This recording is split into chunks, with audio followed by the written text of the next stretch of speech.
This is Donkey Kong Jr. for the Atari 7800, the Pro System. This game was originally released by Nintendo in 1982 for the arcades, and it's seen its way onto numerous game consoles. I have 3 versions of this game currently. This version on the Atari 7800, there's an Atari 2600 version, and on the ColecoVision.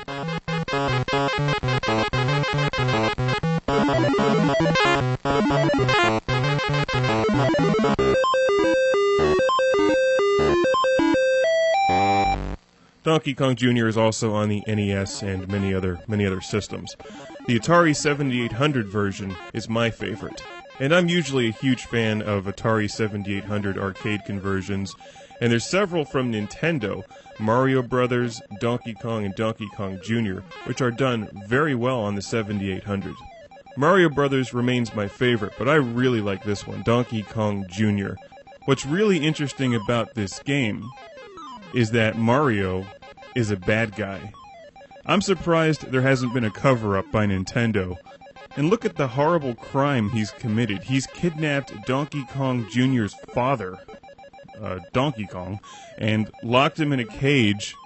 Donkey Kong Jr., in sheer desperation, has to go through numerous levels to try to save his dad.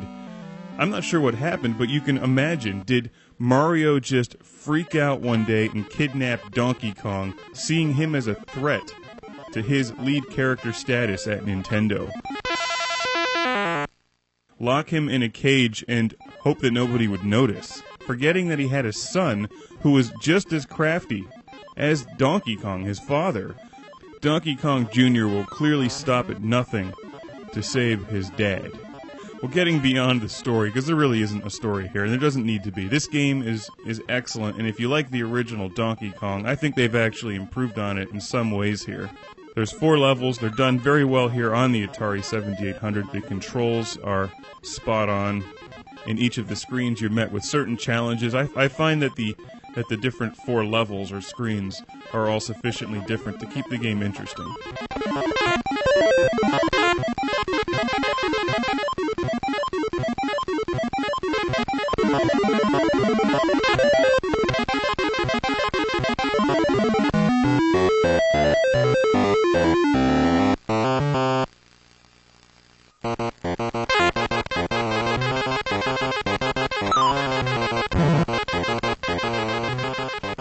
Obviously, as you keep playing, things pick up, it gets faster, it gets more difficult, and you can also adjust the difficulty setting on this 7800 game from the introduction menu. Graphically, it's not bad. You can clearly see what everything is. You can see the little scores pop up when you hit things or drop fruit on them. And it doesn't sound bad either. We'll take a look at the Atari 2600 version at a later review, and you can see what horrible things they've done with that one. But this version is very well done.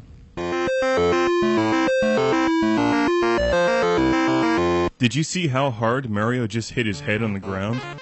I think that's the answer we've been looking for. Mario actually was evil. And after freaking out, kidnapping Donkey Kong and being defeated by Donkey Kong Jr., smacked his head, developed amnesia, forgot all about it, and then turned into the good Mario that we know today. Another mystery solved by Classic Game Room.